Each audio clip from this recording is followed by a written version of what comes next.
Hello दोस्तों, नमस्कार। स्वागत है आपका राम से ज्ञान क्लासेस में। अगर आप इस चैनल पर नए हैं तो हमारे चैनल को सब्सक्राइब और बेल आइकन दबाना मत भूलिएगा। दोस्तों, आपके सामने आज का पहला क्वेश्चन, स्वराज पार्टी की स्थापना कब हुआ था? तो स्वराज पार्टी की स्थापना 1923 ईस्वी में मोतीलाल नेहरू और चित्तरंजन दास ने की थी। उसी तरह दोस्तों 1924 ईस्वी में कांग्रेस की अधिवेशन की अध्यक्षता महात्मा गांधी ने बेलगांव में किए थे। उसी तरह 1925 ईस्वी में सरोजिनी नायडू ने कांग्रेस के अधिवेशन की अध्यक्षता की थी। कहाँ पर? कानपुर में। और यह भारतीय राष्ट्रीय कांग्रेस की प्रथम महिला अध्यक्ष भी थी। और दोस्तों पूछ दे कि भारतीय राष्ट्रीय महिला कांग्रेस के प्रदेश अध्यक्ष कौन थी? तो सरोजिनी नायडू। और पूछ दे कि कांग्रेस अधिवेशन की प्रथम महिला अध्यक्ष कौन थी? तो एनी बेसेंट मारिएगा, क्योंकि एनी बेसेंट 1917 में कलकत्ता अधिवेशन में कांग्रेस की अध्यक्षता की थी। आइए दोस्तों, आपके सामने दूसरा प्रश्न, मदर टेरेसा को नोबेल पुरस्कार कब प्राप्त हुआ था? तो मदर टेरेसा को नोबेल पुरस्कार कब प्राप्त हुआ था? तो मदर टेरेसा को नोबेल पुरस्कार 1979 में प्राप्त हुआ था। 1979 में इनको शांति के लिए नोबेल पुरस्कार दिया गया था। और प्रथम भारतीय नोबेल पुरस्कार विजेता कौन थे? तो रविन्द्रनाथ टैगोर। रविन्द्रनाथ टैगोर को 1913 में साहित्य के क्षेत्र में नोबेल पुरस्कार दिया गया था। यह गीतांजलि के लिए दिया गया था। तो आइए दोस्तों, आपके सामने तीसरा प्रश्न, सती प्रथा का अंत कब हुआ था? तो सती प्रथा का अंत 1829 में हुआ था। दोस्तों इसी तरह ठगी प्रथा का अंत 1830 में हुआ था। उसी तरह ब्राह्मण समाज की स्थापना 1828 में राजा राम मोहन राय ने की थी। और ये तीनों के समय गवर्नर आपका लॉर्ड विलियम बेंटिंग था। लॉर्ड विलियम बेंटिंग की सहायता से ही राजा राम मोहन राय ने सती प्रथा का अंत किए थे। तो आइए दोस्तों, आपके सामने चौथा प्रश्न, भारत के अंतिम गवर्नर जनरल कौन था? तो भारत का अंतिम गवर्नर जनरल लॉर्ड कैनिंग था। अगर इसी तरह दोस्तों पूछा जाए कि बंगाल का प्रथम गवर्नर कौन था? तो बंगाल का प्रथम गवर्नर रॉबर्ट क्लाइव था। और बंगाल का प्रथम गवर्नर जनरल कौन था? तो वारेन हेस्टिंग था। और भारत का प्रथम गवर्नर जनरल कौन था? तो विलियम बेंटिंग था। दोस्तों मेरे बातों को ध्यान से समझिएगा। अगला क्वेश्चन आपके सामने दोस्तों, पृथ्वी के पलायन वेग का मान कितना होता है? तो दोस्तों पृथ्वी के पलायन वेग का मान 11.2 किलोमीटर होता है। और उसी तरह चंद्रमा का पलायन वेग का मान 2.4 किलोमीटर होता है। उसी तरह अंतरिक्ष का पलायन वेग का मान 42 किलोमीटर होता है। दोस्तों पलायन वेग उसे कहते हैं यदि किसी वस्तु को आप प्रति सेकेंड 11.2 किलोमीटर के वेग से फेंकेंगे और पृथ्वी से वह बाहर निकल जाए तो उसी को पलायन वेग कहते हैं।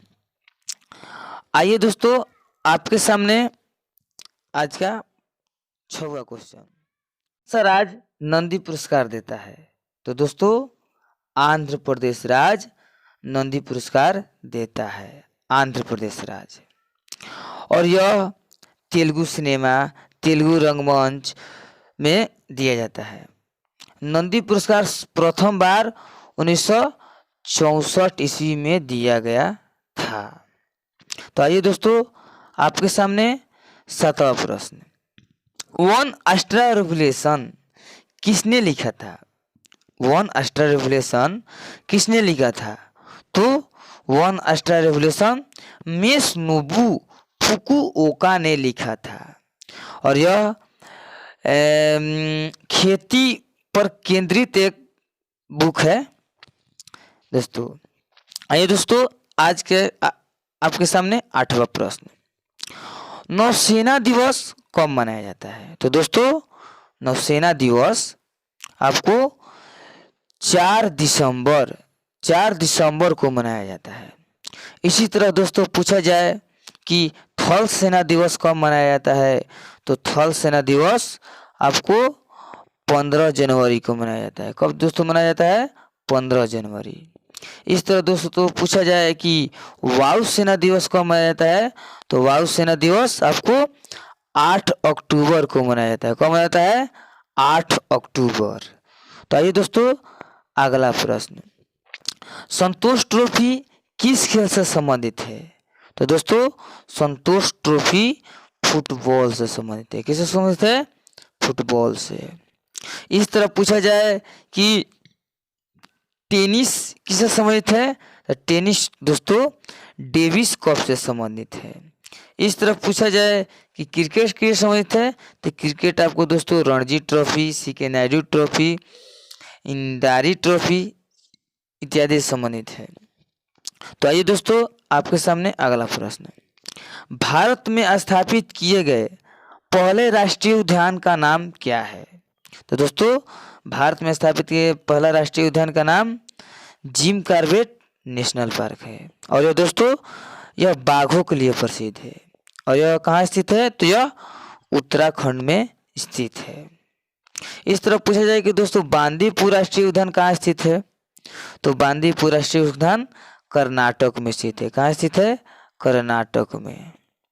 इस तरह दोस्तों पूछा जाए कि पेरियार झील कहाँ स्थित है? तो पेरियार जो स्थित है यह केरला में स्थित है। कहाँ स्थित है? केरला में।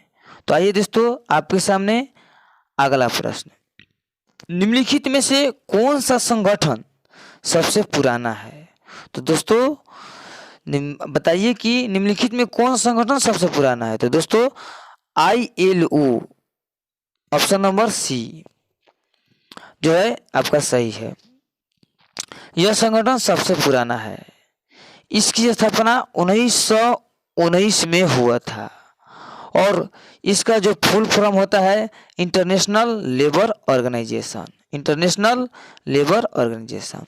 उस तरह दोस्तों पूछा जाए IMF का फुल फॉर्म क्या आता है?